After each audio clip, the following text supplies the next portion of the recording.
Coming up on today's episode of Airborne-Unlimited, Vans puts out last call for RV-3, 4, and 6 kits.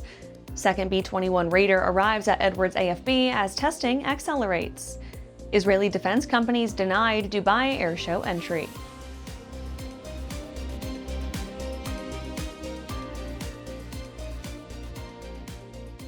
Welcome to Airborne Unlimited. I'm your host, Holland Lee. Let's get into today's stories. Vans puts out last call for RV-3, 4, and 6 kits. Vans Aircraft is giving potential buyers their final chance to pick up a kit for the RV-3, RV-4, and RV-6 aircraft before they move into retirement once and for all. The deadline for orders is September 30th, 2025. After that, no more empennage, fuselage, wing, or finish kits will be offered for the 3 models. Support will continue, however, with replacement parts available on a made-to-order basis. The RV-3 was the beginning of it all back in the 1970s, when Dick Van Grumsven started selling plans and parts for a single-seat sport plane. This set the tone for what became the company's total performance brand. The RV-4 followed with 2 seats and better cross-country utility, before the plane maker revealed the RV-6. The bird expanded the concept further and logged greater numbers than either of its predecessors. Over time, the kits went from labor-intensive paper plans to pre-punched, easier-to-build packages on the RV-7, 8, 9, 10, 12, 14, and now 15 platforms.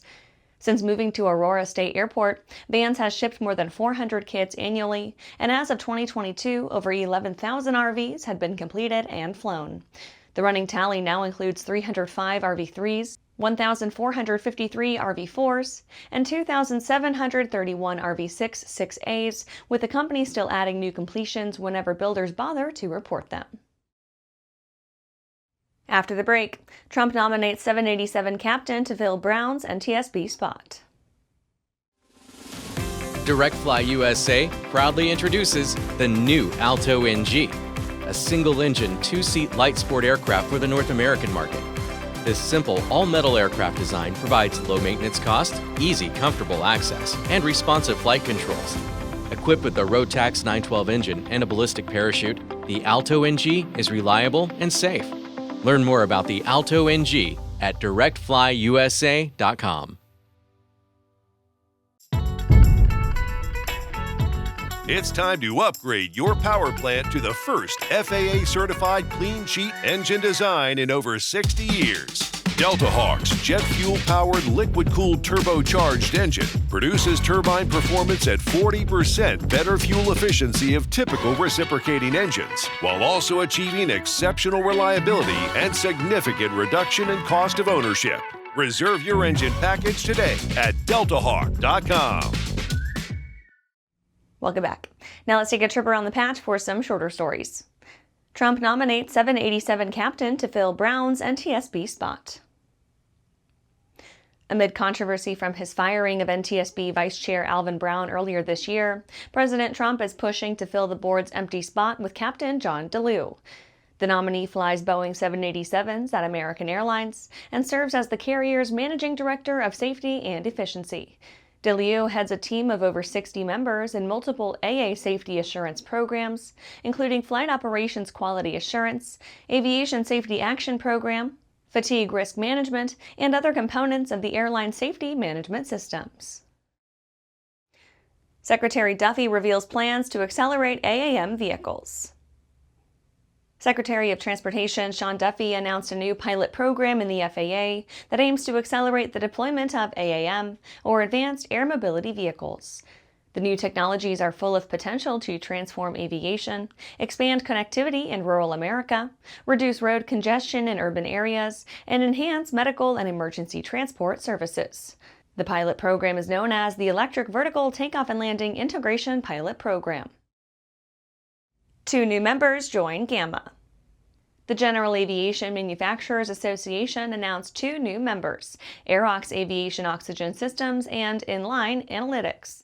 Aerox Aviation Oxygen Systems designs and manufactures a comprehensive range of aviation oxygen systems, both installed and portable, as well as accessories for aircraft manufacturers, airlines, EMS system integrators, GA, and military applications.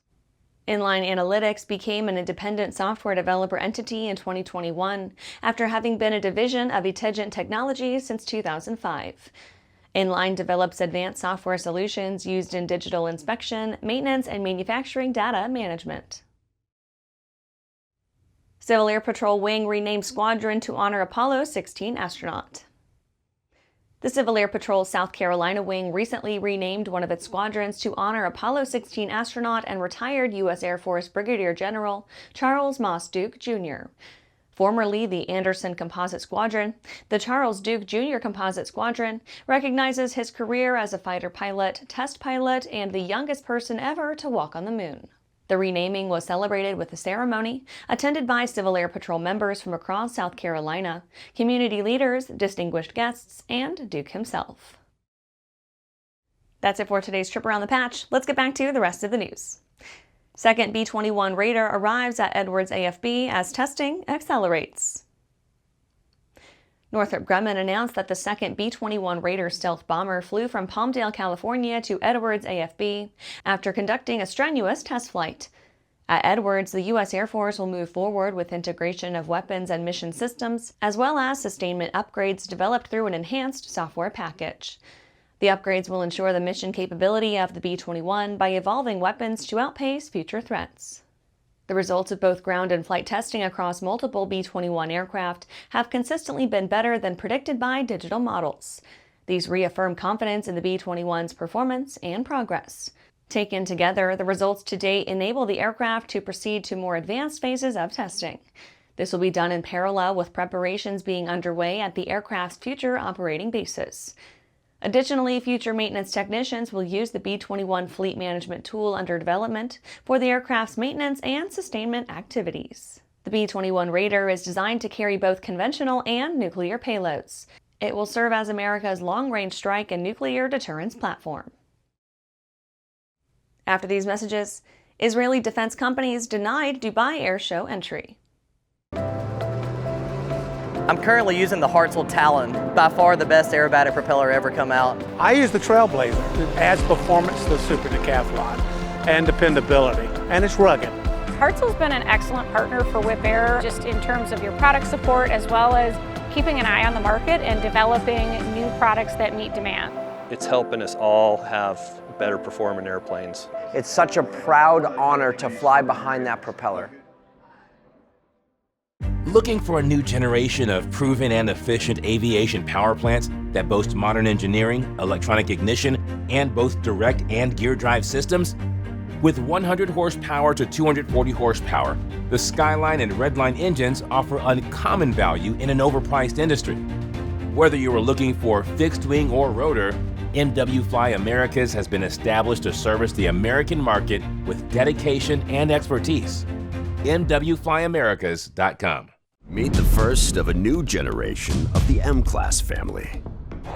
The M700 Fury. An aircraft worthy of the name, an indomitable force. The M700 Fury transcends traditional limits with more power, blistering performance, a finely appointed interior, and the luxury of what matters most.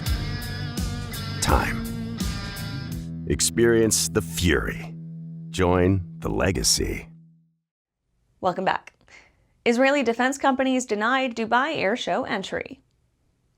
Some Israeli weapons manufacturers have been refused entry to one of the world's biggest aerospace expos in the United Arab Emirates after receiving letters from the organizers of the Dubai Air Show in November.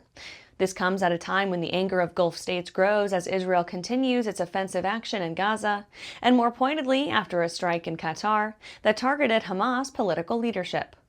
A senior official who wished to remain anonymous said that the letter was sent to a handful of Israeli firms, informing them that they would not be permitted to participate in the 2025 event. The precision attack in Doha outraged Gulf state leaders, especially the Qataris, who have been actively trying to mediate a truce in Gaza. Even President Donald Trump, a staunch supporter of Israel and generally in favor of eliminating Hamas, expressed his dismay, saying he was, quote, very unhappy about every aspect, end quote, of the strike.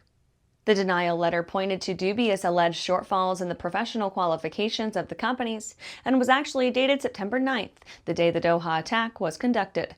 However, airshow organizers had previously indicated their intention to ban Israel from the event. The government of Dubai has not yet issued any comment on the denial. And that's our show for today. You can catch episodes of Airborne on YouTube, Roku, or Fire TV. Just search for Aero-News or Airborne. And don't forget to follow us on social media. Thanks for watching.